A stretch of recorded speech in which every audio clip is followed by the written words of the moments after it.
Assalamualaikum warahmatullahi wabarakatuh. Baiklah, pada kesempatan hari ini kami dari kelompok 2, kelompok 1 dari angkatan 10 akan memaparkan tugas kelompok kami, yaitu penerapan kasus permasalahan sarana prasarana di puskesmas yang kami ambil ini.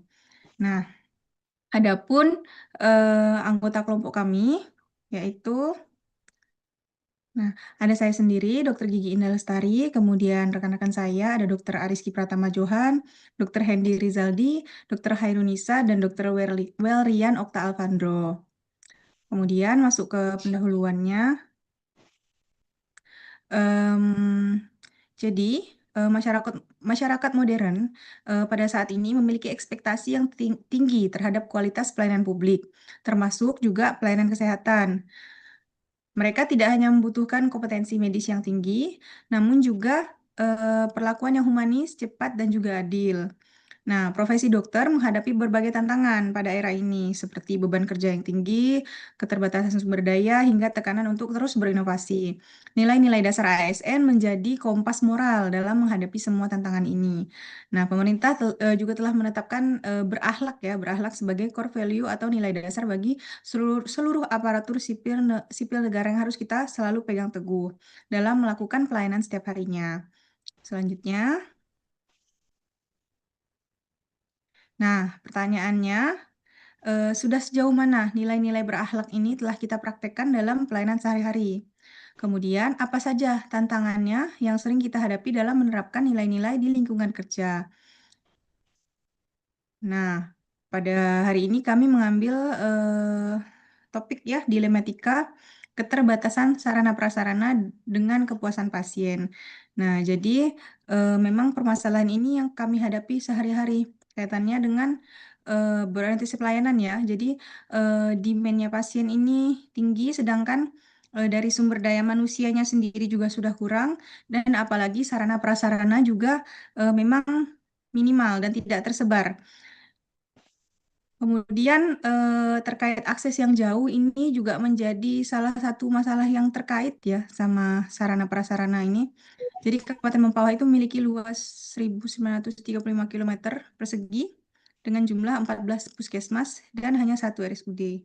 Nah, jadi untuk puskesmas-puskesmas yang jaraknya agak jauh dari RSUD ini memang menjadi dilema karena biasanya sarana prasarananya lebih minim. Namun sebenarnya masyarakatnya ini luas yang membutuhkan akses kesehatan. Nah, ketika sarana prasarana di puskesmasnya kurang dan yang mau tidak mau kami sebagai tenaga kesehatan ini merujuk ke RSUD, jadi dilema karena pasien ini biasanya kalau yang di desa-desa itu dari segi ekonomi kurang.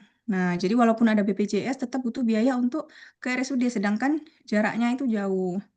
Kemudian keterkaitannya juga menjadi pelayanan tidak optimal.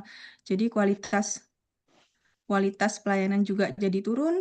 Kemudian juga dengan terbatasnya sarana prasarana seperti mungkin APD, jadi risiko penularan penyakit juga menjadi meningkat. Kemudian dengan terbatasnya sarana prasarana ini juga memperlambat proses pelayanan. Jadi kepuasan pasien itu tidak bisa tercapai dengan optimal.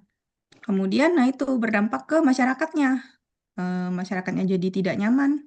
Kemudian sulit untuk mendapatkan perawatan yang optimal tadi. Dan juga dampak secara meluasnya, secara kedepannya itu meningkatnya masalah kesehatan. Karena akses kesehatannya itu tidak bisa didapatkan dengan optimal oleh para pasien-pasien atau masyarakat ini. Begitu. Kemudian selanjutnya masuk ke analisis. Saya serahkan kepada Nisa ya. Untuk kategori masalahnya, yang pertama, faktor pertama adalah dari money atau pendanaan atau anggaran. Jadi alokasi anggaran daerah rendah, jadi dana kesehatan dari APBD tidak memadai untuk kebutuhan sarana prasarana. Kemudian dari akar penyebab yang kedua adalah prioritas anggaran yang diprioritaskan ke non kesehatan. Jadi sektor lain lebih dapat prioritas daripada diprioritaskan oleh pemerintah daerah untuk mendapatkan anggaran. Kemudian biaya distribusi tinggi, khususnya di daerah terpencil. Jadi karena terlalu jauh, biaya logistik untuk pengadaan dan pengiriman alat material menjadi sangat mahal. Kemudian keterlambatan pencairan. Jadi kadang untuk pencairan dana dari pemerintah itu membutuhkan proses birokrasi yang panjang dan kadang terlalu banyak eh, revisi. Jadi ketersediaan dana untuk pengadaan mendesak terlambat. Next. Yang kedua adalah dari segi material. Jadi kadang adanya ketersediaan stok bahan habis pakai dan obat esensial sering kosong. Jadi pertama karena standar bangunan belum terpenuhi, jadi kondisi fisik bangunan kadang ruangan yang disediakan sempit, kemudian juga bahan non permanen dan sanitasi juga kurang dan tidak sesuai dengan standar dari Permenkes. Yang kedua adalah kesulitan distribusi, jadi karena kendala geografis, jadi akses sulit. Jadi untuk materi logistik maupun bangunan mengalami kesulitan dalam pengiriman. Kemudian juga pengadaan tidak sesuai kebutuhan, kadang spesifikasi alat yang diminta dengan yang didapatkan itu berbeda. Jadi kadang tidak sesuainya itu juga mengganggu dalam pelayanan di puskesmas. Next. Kemudian mesin atau peralatan medis, jadi kadang adanya keterbatasan jenis dan jumlah. Jadi misalnya pada alat medis dasar dan diagnosis, misalnya pada USG ataupun alat lab lengkap. Jadi kadang tidak tersedia atau kadang jumlahnya kurang dan sering habis. Jadi misalnya kerusakan sudah parah, jadi tidak adanya teknisi alat kesehatan di wilayah puskesmas, serta sulitnya mendapatkan suku cadang. Kemudian juga alat mesinnya sudah usia pakai sudah tua, jadi banyak peralatan yang sudah usang dan sering mengalami kerusakan berulang meskipun sudah diperbaiki. Kemudian juga kadang pelaksanaan kalibrasi terbatas sehingga tidak ada jadwal kalibrasi alat secara berkala yang menyebabkan hasil diagnosis kadang tidak akurat. Next. Kemudian sistem dan prosedur, jadi sistem perencanaannya lemah, kemudian perencanaan sarana prasarana e-planning tidak akurat dan tidak berdasarkan data utilisasi real. Jadi pertama misalnya pada prosedur pemeliharaan tidak jelas, tidak adanya standar operasional prosedur SOP, pemeliharaan dan inventarisasi sarana prasarana yang ketat. Kemudian juga ada proses pengadaan berbelit, jadi prosedur birokrasi, pengadaan yang panjang dan juga lambat. Dari sumber daya manusia, yaitu keterbatasan teknisi, kurangnya SDM yang kompeten untuk mengoperasikan, merawat, dan memperbaiki alat kesehatan. Kemudian juga kapasitas manajemen terbatas, misalnya kepala puskesmas atau pengelola barang kurang memiliki keahlian dalam perencanaan, pengajuan, dan juga pengelolaan inventaris sarana prasarana. Next. Measurement yang terakhir, pengawasan geografis, jadi aksesibilitas geografis, misalnya lokasi puskesmas yang terpencil atau sulit dijangkau, mempersulit proses monitoring dan evaluasi sarana prasarana dari Dinas Kesehatan. Jadi ini misalnya pada pengawasan yang rendah, jadi kurangnya monitoring berkala terhadap kondisi dan fungsi sarana prasarana di lapangan, kemudian juga konektivitas buruk, jadi jaringan internet atau komunikasi yang tidak stabil menghambat pelaporan dan pengawasan aset digital seperti Simpus. Next, untuk selanjutnya saya serahkan kepada Dr. Ariski. Terima kasih Dr. Nisa. Jadi pemaparannya sudah cukup baik dan dari masalah yang tadi kita bahas yaitu permasalahan prasarana tadi, ternyata setelah dibikin gambaran eh, tulang ikan fishbone analisisnya untuk metode root case analisisnya ini banyak sekali ya, dan dari enam sumber tadi, mesin, moni, measurement, method, dan material itu kita bisa baca sama-sama di sini bahwa yang paling banyak kontribusinya memang adalah di bagian peralatan medis, pendanaan, dan juga bagian material. Nah, kita bahas satu-satu ya. Yang paling sedikit itu adalah sumber daya manusia. Nah, maksudnya tadi sudah dijelaskan oleh Dr. Nisa, kapasitas manajemennya itu memang terbatas ya.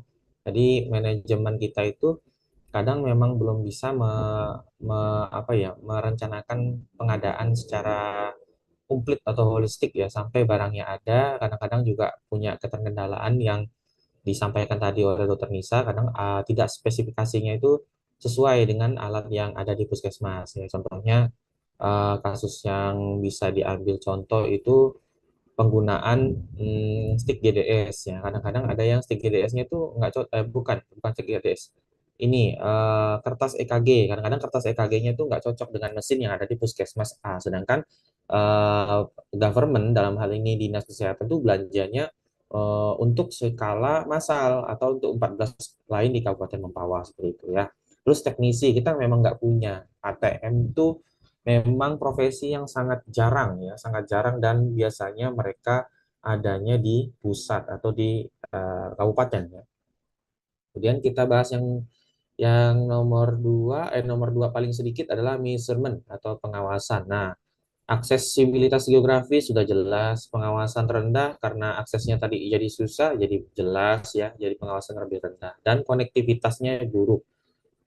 Apalagi dengan sistem pemerintahan yang memang belum secara cover 5G ya, masih ada beberapa tempat yang 4G dan kadang-kadang pun 4G-nya atau 5G-nya itu tidak menjangkau atau kecepatan tidak konstan atau tidak stabil. Kemudian untuk mesin itu keterbatasan kalibrasi jelas karena kalau mau kalibrasi kita harus mengundang lagi orang yang mengkalibrasi ke puskesmas, kita butuh prosedur. Usia pakai alatnya udah tua jelas karena barangnya udah tua, kerusakannya udah parah. Keterbatasan jenis dan jumlah memang kadang-kadang mau beli alat ternyata dijualnya baasingan atau ada parsial, ada partisi-partisi tambahan. Nah, partisinya nggak sesuai, nah, susah juga. Terus di bagian money atau penganggaran, pencairannya lambat, biaya distribusinya tinggi, prioritas anggaran non kesehatan dulu tuh seperti yang dijelaskan oleh Dr. Nisa. Kemudian alokasi anggaran daerah rendah. Terus maksudnya yang standar ini ke material ya, standar bangunan belum memenuhi. Kadang-kadang tuh laboratorium tuh harusnya dingin ya. Nah, kenapa laboratorium harusnya dingin? Kalau enggak dingin, enggak sesuai dengan suhu atau gudang farmasi enggak sesuai dengan suhu, malah rusak ditaruh. Jadi kadang-kadang keterkendalaan tuh karena ruangannya, keterkendalaan karena tempat atau kontainer dari zatnya belum cukup. Mau belanja jadi susah ya. Mungkin hanya itu yang bisa saya sampaikan. Selanjutnya nanti dari Dokter Hendy dan Dokter Febrian akan menyampaikan solusinya kira-kira seperti apa. Silakan dokter. Next. Baik. Terima kasih atas pemaparan dari Dr. Ariski. Jadi memang berdasarkan analisa masalah tersebut, kelompok kami mencoba mencari solusi ya. Solusi untuk mencoba menyelesaikan masalah yang ada. Yang pertama untuk dari atau sumber daya manusianya ditemukan masalah. Yang pertama kapasitas manajemen terbatas, yang kedua adalah keterbatasan teknisi. Jadi kami solusinya menggunakan pendekatan dengan pentahelik, yaitu dari akademisi mungkin bisa bekerja sama ya, dari akademisi kami bisa bekerja sama dengan instansi pendidikan untuk menambah jumlah beasiswa jurusan terkait. Kemudian untuk bisnis, kami mengadakan pelatihan bagi SDM Puskesmas terkait pemeliharaan sarpras atau government. Kami menambah jumlah SDM di Puskesmas terkait pemeliharaan sarpras untuk media, bekerja sama dengan media untuk menginventarisasi akar masalah yang ada. Kemudian untuk aspek selanjutnya mesin atau peralatan medis, kami menemukan ada 4 masalah di sini. Yang pertama, pelaksanaan kalibrasi terbatas. Yang kedua, usia pakai tua. Yang ketiga, kerusakan sudah parah. Yang keempat, keterbatasan jenis dan jumlah. Jadi solusi yang kami peroleh adalah untuk akademisi bekerja sama dengan instansi pendidikan untuk membuat alat medis dalam negeri. Untuk aspek bisnisnya bekerja sama dengan vendor terkait kalibrasi alat. Untuk governmentnya mempercepat pengadaan alat medis baru. Dan yang media bekerja sama dengan media untuk mempercepat proses yang ada. Kemudian untuk aspek money atau pendataan, kami menemukan ada 4 masalah, yaitu keterlambatan pencairan, yang kedua biaya distribusi yang tinggi, ketiga prioritas anggaran non kesehatan, yang keempat alokasi anggaran daerah yang rendah.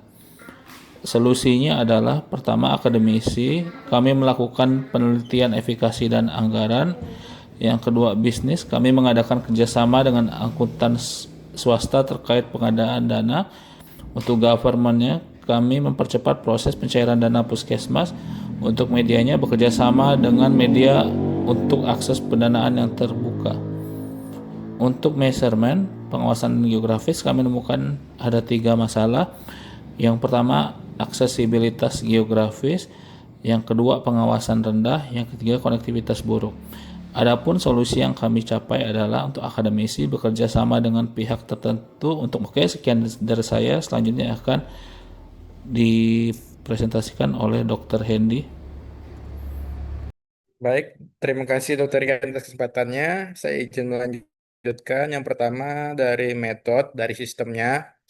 Masalah tadi kan ada 3 paparan, yaitu yang pertama sistem perencanaan yang lemah, prosedur pemeliharaan yang kurang dipatuhi, dan juga proses pengadaan yang berbelit ya, yang birokrasi sekali. Untuk solusinya sendiri dari akademisi, adanya bekerja sama dengan ahli untuk membuat rencana perencanaan dan SOP yang lebih tersistematis. Kemudian kalau dari bisnisnya, mengadakan pelatihan dengan sektor swasta terkait perencanaan. Dari government-nya, mempermudah proses pengadaan SAPRAS di puskesmas, dan dari media, bekerja sama dengan media untuk menginvestigasi akar masalah yang ada. Kemudian kalau dari material, dari logistik dan juga barangnya, yang pertama ada masalahnya itu keterbatasan ketersediaan. Kedua, standar bangunan belum terpenuhi. Ketiga, kesulitan distribusi dan pengadaan tak sesuai kebutuhan. Jadi kalau dari solusinya untuk akomodasinya, melakukan penelitian terkait bahan baku, sarana prasarana medis. Dari segi bisnisnya, bekerja sama dengan vendor terkait proses distribusi sarana prasarana. Dari government-nya, memprioritaskan pengadaan di puskesmas yang membutuhkan. Dari media, bekerja sama dengan media untuk mempercepat proses yang ada. Selanjutnya, untuk penerapan berdasarkan core value sendiri, kalau dari berorientasi pelayanan, kita mengimplementasikan dengan berusaha meningkatkan pelayanan dengan keterbatasan Sarpras. Jadi walaupun sarana prasarana terbatas, kita harus memberikan pelayanan yang optimal. Kemudian dari segi akuntabel, bertanggung jawab dalam memelihara sarana prasarana, jadi kita tetap harus menjaga barang-barang yang kita miliki selagi masih ada maintenance-nya ya yang lebih baik. Kemudian komponennya dari kompeten meningkatkan kapabilitas tenaga medis dalam memelihara sarana prasarana, harmonis bekerjasama dengan staf lain untuk membuat jadwal pemeliharaan SAPRAS. Jadi dibuat jadwal, misalnya hari ini yang bersihkan eh, barang-barang habis BHP-nya siapa, selanjutnya siapa. Kemudian dari segi loyal, membuat perencanaan sarana prasarana dengan jujur dan penuh tanggung jawab, adaptif, berusaha terbiasa dengan kondisi yang terbatas. Kemudian dari kolaboratif, bekerja sama dengan pihak lain untuk melakukan kalibrasi dan pemeliharaan SARPAS, terutama alat-alat elektronik ya seperti EKG, itu perlu kalibrasi eh, bulanan ataupun jadwal yang sesuai dengan kondisi alatnya. Itu saja presentasi dari kami. Sekian dan terima kasih.